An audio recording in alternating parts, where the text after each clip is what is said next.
Okay, thank you. I'm Adam Harvey, class of 2010. Yes, and my talk's about counter-surveillance, but then I changed the title because I looked back at my slides from my 2008 physical computing class, and I found this, which was a slide from my presentation in Tom Ligo's physical computing class. Well, this.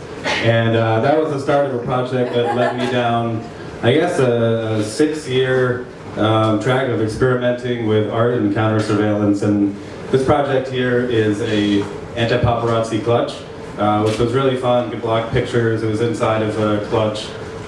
It just had a couple LEDs and an Arduino. One time I was called into a room by TSA because it definitely looked like a bomb.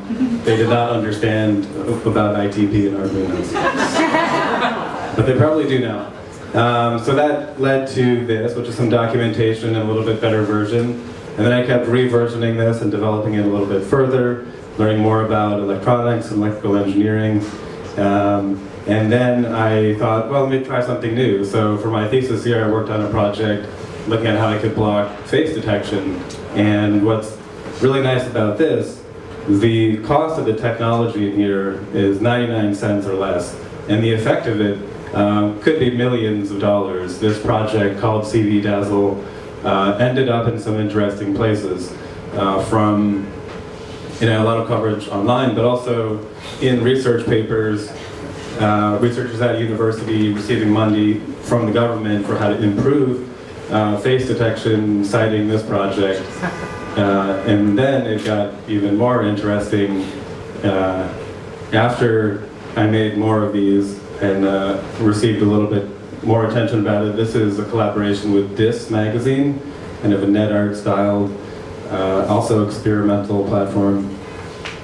And this is another look that they helped me kind of implement, and I did the technical direction for it. And after that, I thought, let's take a look at other surveillance technologies besides face detection. And one was really interesting to me at the time, thermal cameras, which Dano had one here, and I was really impressed when he brought it into class, and you could kind of almost see through clothing with it.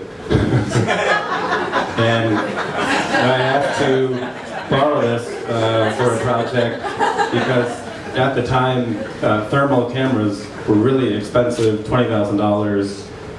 And what I saw happening is that cost was going to go down like it did for digital cameras. I started this project in 2012, and from then the cost has gone down to $200. You can get an attachment for your iPhone. And basically this project looks at how you can thwart that surveillance. And it's a significant type of surveillance because it's used to target people with thermal cameras from military drones. Firing munitions on people. So again, the cost of this is a little bit more because it's silver, but the effect, again, is very large. So I said something interesting about CV Dazzle. This is an email I received about an inquiry to publish this in a classified Intel document, which is really funny because Huffington Post doesn't even ask for permission, and government, or I shouldn't say who, but some agency maybe did ask. And then I got a retweet from the Air Force General Counsel at the Pentagon about the other project. And then I thought, oh, this is a little bit creepy. I hope they get it. And I was worried, maybe I'm not making these accessible enough. I want to make sure and get them out there even more, to counter the classified documents. So I came up with an idea for the privacy gift shop. And then I did a pop-up store where I just sold these through the new museum store, and of all the items I could imagine that could be sellable. And now I've turned this into an actual business, and this is how I fund my work, kind of selling counter-surveillance and art. And now located at New Inc., affiliated with the New Museum.